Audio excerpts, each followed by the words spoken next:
Welcome back to part 3 of this 3-part series on how to get great engagement in your online community using habit formation principles. If you tuned in for part 1 and 2, then you know there are 3 key ingredients to building a healthy habit. First is the prompt. We did a video about that in part 1. Second is the action. We did a video about that in part 2. And the third ingredient is the reward. In this video, I'm going to give you an overview of the types of rewards that you can use, that you have in your tool belt to use in your community to reward your members for the actions that you want to see. We're going to talk about gamification. You either love it or you hate it. I'm going to talk about where it's effective and where it's not effective. And finally, I am going to load up your quiver so you feel like the next time you are at a loss for how to implement rewards for your members and get the actions that you want to see, you're going to know right where to go. First things first, you saw this fog behavior model in part 2 where we talked about the action. And I'm going to go over it really briefly here. So on the x-axis, we have somebody's ability to take that action. And on the y-axis, we have their motivation. Now, once someone is prompted to take that action,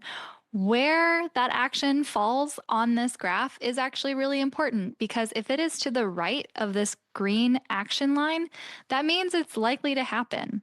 If it's to the left of this action line, that means it's probably not going to happen. People traditionally use rewards to increase motivation in habit formation. They'll do this for themselves, saying, when I work out every day for the next 7 days, I'll give myself a cheat day as a reward, or I'll go buy myself something nice. They kind of set up these internal incentive systems where they think that if they can increase the reward that they promise themselves, they will be able to create a healthy habit. And while rewards are an essential ingredient in the habit formation formula, they are not the most important part. So make sure, if you haven't gone back and watched part 1 and part 2, those are going to be critical for setting up a system that your rewards can effectively build upon. Because here's how we're not going to use rewards. We are not going to use rewards to increase motivation. Rewards should be used simply as the cherry on top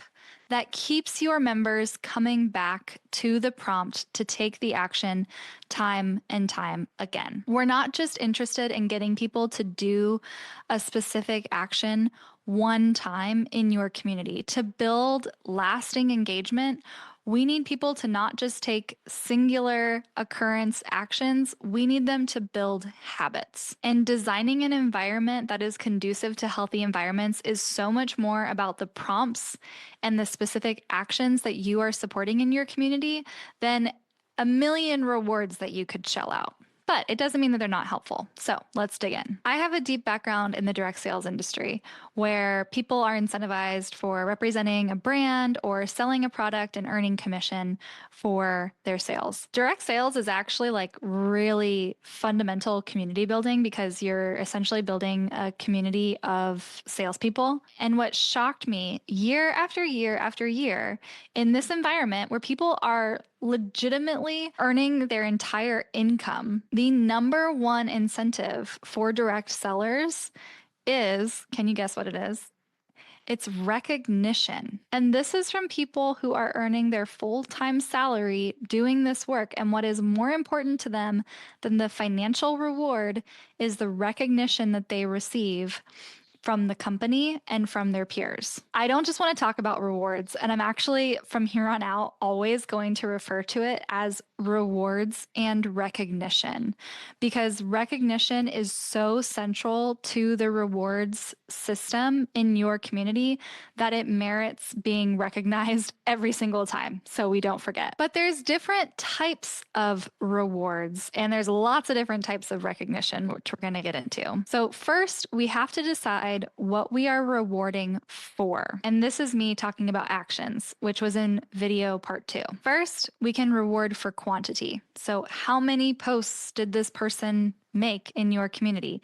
How many likes did this person's post receive? You can reward for quality. Was there quality in their post or their idea or their share? A good example of this is a post that drives a lot of discussion and a lot of comments. You can create action-based rewards. So this is where we are rewarding for the action that your member took. So make a post in this community, log into this community, recommend or refer a friend to this community. Those are all actions. But we also want to balance our action-based rewards with results-based rewards. So how are we rewarding for results inside of your community? And this is particularly important for communities of practice or education-centric communities where members might get a reward for completing a course or delivering a final project. When something is being actively created and there's a tangible transformation happening in your community, you want to reward for those results. Now, this is always where people ask about gamification. Gamification rewards members when they take actions or produce results that reflect the values of the community. Insofar as your gamification mechanics are able to reward members for reflecting your community values, gamification is super powerful. But the reality is, most gamification features and game mechanics in general are too limited to accurately do this, and too many communities trust their entire strategy for rewarding and recognizing their community members with a game layer that is ill-equipped to do that really well. Gamification is really good at rewarding for quantity and rewarding for actions that your members take inside of the community. But it's impossible to entirely reflect the values of your community on trackable data points like likes, posts, and shares that gamification is usually built on. Gamification alone is not enough to showcase the spirit of your community and the values you want to reflect there. In an ideal world, I would allow the rewards and recognition within your community to rely on gamification about 40 to 80% of the time. And I can hear your question before you even ask it, but Bree, if we're not just using gamification, what else is there? How else can we reward our members? And I am so glad you asked, because it turns out that you have a quiver full of great options for rewards and recognition. Gamification is just one method, and it's not even been proven to be the most effective method. In fact, there are studies that show when your members are rewarded and elevated in status and in title, it actually makes them less generous and less supportive. Be extremely mindful when you implement gamification in your community that gamification is rewarding your members for their generosity and their support. Because if it's not, it might actually have the adverse effect and make your members less willing to help each other out. Let's talk about the rewards and recognitions that you have available to you in your quiver. So the first is the gamification and your leaderboard. I have even more thoughts to share about what makes an effective leaderboard. That's going to have to wait for another video. But if you want to see it, make sure that you comment and ask for the leaderboard dissection, because there are really powerful leaderboards that can be really motivating to your members, and there's really terrible leaderboards that just elevate the people at the very top, and there's a specific way to do it. Next up, and this is like squarely in the recognition bucket, you have at your disposal titles, tags in your community, badges in your community, statuses, and awards. These types of recognition can be seasonal, meaning that they reset after a month or 3 months or a year. Or they can be lifetime, like a status as a founding member. Like as long as you stay in the community, you never lose that status as a founding member. You can also think about how you can recognize your communities internally inside of the community and externally outside of the community. This can be as simple as featuring your members in your external newsletter, or even hosting an external event to feature the success or results that they attained and why they have attained that status in your community. Another tool that you have with rewards and recognition is using exclusive access. Now, this can be exclusive access to a product.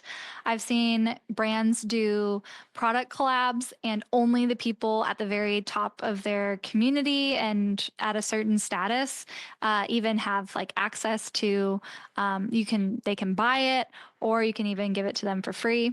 This could be exclusive access to a person. So, especially for founder led brands and communities, providing one on one time with that person where they get access to that person is highly motivating for a lot of community members. You could give them exclusive access to a specific feature. So, only members at this status or at this recognized level and above get access to the beta version of our new gamification features in our community platform. Or you can give exclusive access to a service. So this is probably the most common one that I see in online paid communities for coaches and consultants and creators, where people at a certain level, one of the perks that comes with that status is that they have a link to book a one-on-one call with the founder at any point in time. So this might look like only people who have reached this status in the community, who have driven these results, even get access to this really exclusive accelerator or this really exclusive retreat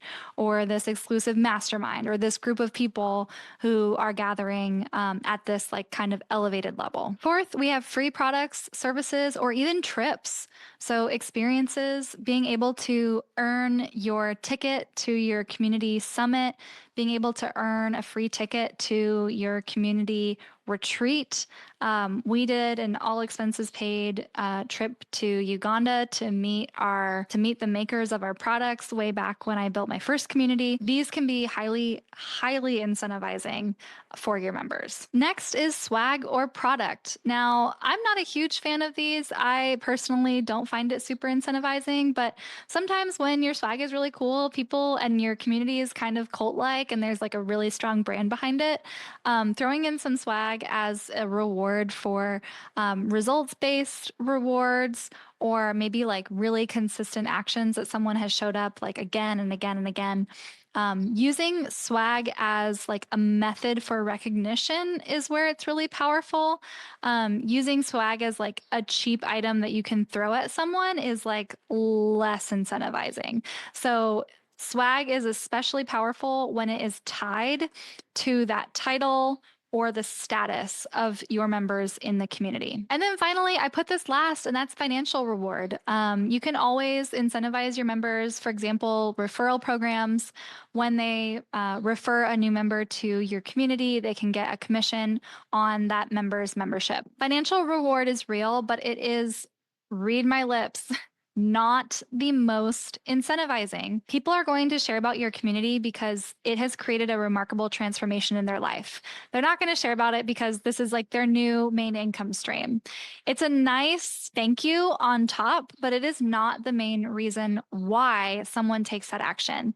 So again, when we're talking about rewards and recognition, don't fall into the trap of just like layering over more rewards and more recognition, because the ultimate reason why people are sharing usually exists outside of the rewards and recognition, but it can be a really powerful mechanic for getting people to come back to do it again the next time. So if we go back to our engagement journey map that we looked at in part 2, we took a look at what are the actions that we want everyone to take, how can we support those actions, how can we prompt those actions, and now how can we reward those actions? So here's some examples. For RSVPing to the call, I don't have a reward tied to that one, and that's totally okay. Moving on to attending the call. One thing we can do is take a group photo and post it to the community. People love to see their own faces. Again, this falls into the category of recognition. I'm being recognized for my attendance on that call. To reward someone for sharing on the call, we can ask, can anyone relate to what Eric just shared? When you ask this question, you're rewarding your member for sharing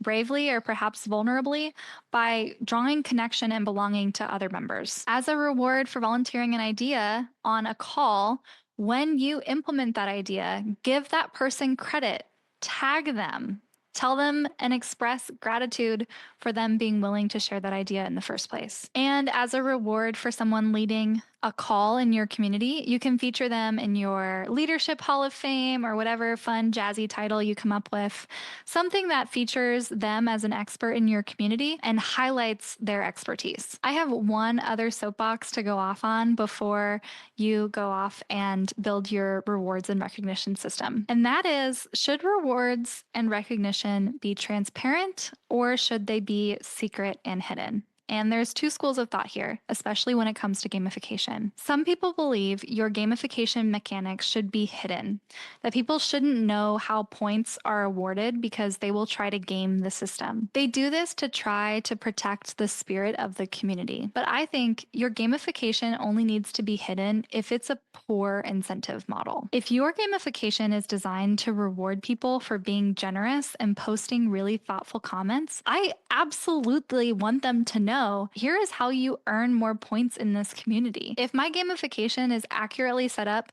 to incentivize my members to take actions that support our values, there's no reason why I want the language of how they earn points to be hidden. But if your gamification algorithm is just tossing people points for each post they make, even if it's like kind of spammy, then yeah, that can really easily be gamed. Unfortunately, most gamification features are not very advanced, so people do keep them hidden, which I think isn't addressing the true problem. Why I think it's important that your rewards and recognition should be transparent is because when someone comes into your community and they see people at the top and they think, wow, I want that to be me. We need to make it super clear how to get there. There is nothing more demoralizing to new members who could be amazing leaders in your community than to realize that the system is kind of rigged in favor of folks who got in early and there's no clear plan for how they can get there too. Democratize the path to success in your community by making it really transparent. Here is what success looks like. Here is what our highest status looks like. And here is exactly what you would do to get there. Thank you so much for joining me in this 3-part series. For more juicy community strategy, join the Ember community,